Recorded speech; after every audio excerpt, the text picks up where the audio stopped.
ಕರ್ನಾಟಕ ರಾಜ್ಯದ ಮಹಾಜನತೆ ಬದುಕನ್ನ ಕಟ್ಕೊಳ್ಬೇಕು ಅಂತ ಹೇಳಿ ಒಂದು ದೊಡ್ಡ ಸಂದೇಶವನ್ನು ಕೊಟ್ಟಿದ್ದಾರೆ. ನಿನ್ನೆ ಸಾಯಂಕಾಲ ನಾನು ಹೇಳಿದೆ, ನಿಮ್ಮ ಸಮೀಕ್ಷೆ ಸುಳ್ಳಾಗ್ತದೆ, ಚುನಾವಣೆ ಸಮೀಕ್ಷೆಗಳ ಬಗ್ಗೆ ನನಗೆ ನಂಬಿಕೆ ಇಲ್ಲ. ಮಾಧ್ಯಮಕ್ಕೆ ನಾವು ಮಾಡೋ ಸಿಸ್ಟಮೇ ಬೇರೆ, ರಾಜಕಾರಣಿಗಳಾಗಿ ನೀವು ಮಾಡೋದೇ ಬೇರೆ ಅನ್ನೋದನ್ನ ನಾನು ಹೇಳಿದೆ.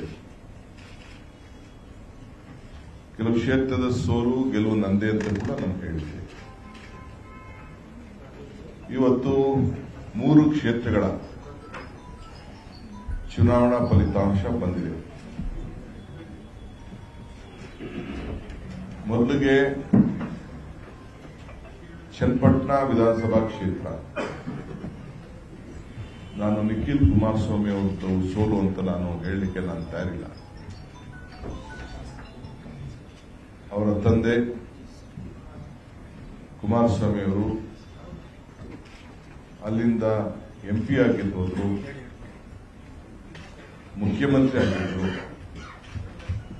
2 ಬಾರಿ ಅವ್ರನ್ನ ವಿಧಾನಸಭೆಗೆ ಕಳಿಸ್ಕೊಟ್ಟಿದ್ರು.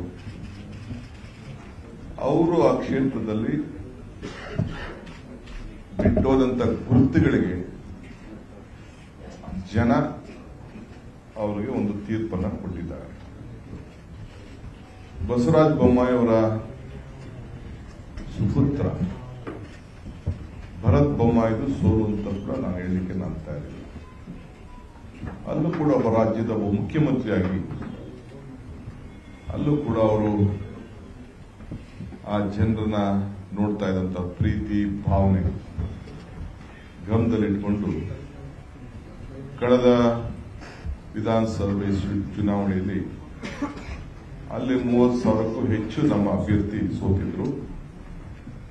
ಇಲ್ಲಿ ನಮ್ಮ ಕಾಂಗ್ರೆಸ್ ಅಭ್ಯರ್ಥಿಗೆ ಚನ್ನಪಟ್ಟಣದಲ್ಲಿ ಬರೀ 16,000 ಅಂತ ವೋಟ್ ಮಾತ್ರ ಬಂದಿತ್ತು.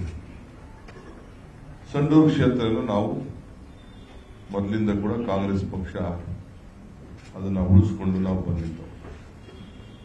ಈ 3 ಚುನಾವಣೆ ನಮ್ಮ ಗ್ಯಾರಂಟಿ ಮತ್ತು ಅಭಿವೃದ್ಧಿ ಇವೆರಡೇ ಬಹಳ ಮುಖ್ಯ.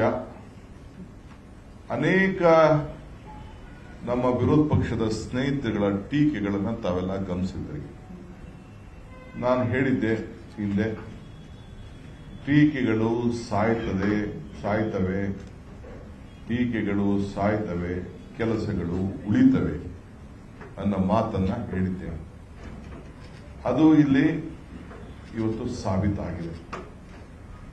ವಿರೋಧ ಪಾರ್ಟಿಯವರಿಗೆ ಒಂದು ಸಂದೇಶ ಕೊಟ್ಟಿದ್ದಾರೆ, ನೀವು ಟೀಕೆ ಮಾಡಿ ಅಪಪ್ರಚಾರ ಮಾಡೋದನ್ನ ಬಿಡಿ, ಜನರು ಭಾವನೆ ಮೇಲೆ ರಾಜಕಾರಣ ಮಾಡಲಿಕ್ಕೆ ಆಗುದಿಲ್ಲ, ಬದುಕಿನ ಮೇಲೆ ರಾಜಕಾರಣ ಮಾಡಬೇಕು, ಅದಕ್ಕೆ ಹೆಚ್ಚಿಗೆ ಒತ್ತು ಕೊಡಿ ಅನ್ನೋದನ್ನ ಈ ರಾಜ್ಯದ ಮತದಾರರು ಸಂದೇಶವನ್ನು ಕೊಟ್ಟಿದ್ದಾರೆ.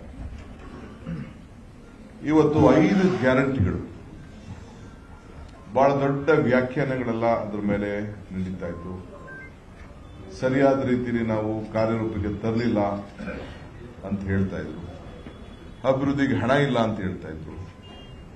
56,000 ಕೋಟಿ 225 ಕ್ಷೇತ್ರಕ್ಕೆ ಲೆಕ್ಕ ಹಾಕಿದ್ರೆ ಸರಾಸರಿ 225ರಿಂದ 250 ಕೋಟಿ ರೂಪಾಯಿ ಒಂದು ವರ್ಷಕ್ಕೆ ಒಂದು ಕ್ಷೇತ್ರಕ್ಕೆ ಹಣ ಹೋಗ್ತಾ ಇರೋದು ಅಭಿವೃದ್ಧಿಗಲ್ವೇ, ಜನರ ಬದುಕಿಗಲ್ವೇ, ಜನರ ಬದುಕು ಕಟ್ಕೊಳ್ತಾ ಇಲ್ವೇ, ಮನೆ ದೀಪ ಉರಿಸ್ತಾ ಇಲ್ವೇ,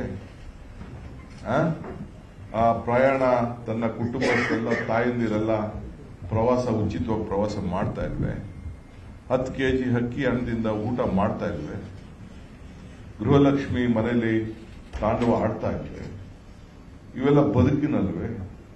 ಏನಾದ್ರು ಲಂಚ ಕಮಿಷನ್ ಯಾವ್ದಾದ್ರು ಒಂದು ಸಾಬೀತು ಮಾಡಲಿಕ್ಕೆ ವಿರೋಧ ಪಾರ್ಟಿಯವರಿಗೆ ಏನಾದ್ರು ಆಗಿದ್ಯಾ? ಇವೆಲ್ಲ ಕೂಡ ಜನರ ಹತ್ತಿ ರಾಜ್ಯದ ಚುನಾವಣೆಗೆ ಮುಂದಕ್ಕೆ ನಾನು ಯಾವಾಗಲೂ ಹೇಳ್ತಾ ಇದ್ದೆ, 2028ರ ಚುನಾವಣೆಗೆ ಮುನ್ನುಡಿ ಬರೀತಾ ಇದ್ದೇವೆ, ನಾವೇ ಮತ್ತೆ ಅಧಿಕಾರಕ್ಕೆ ಬರ್ತೇವೆ ಅನ್ನೋ ಏನು ಮಾತು ಹೇಳ್ತಾ ಇದೆ,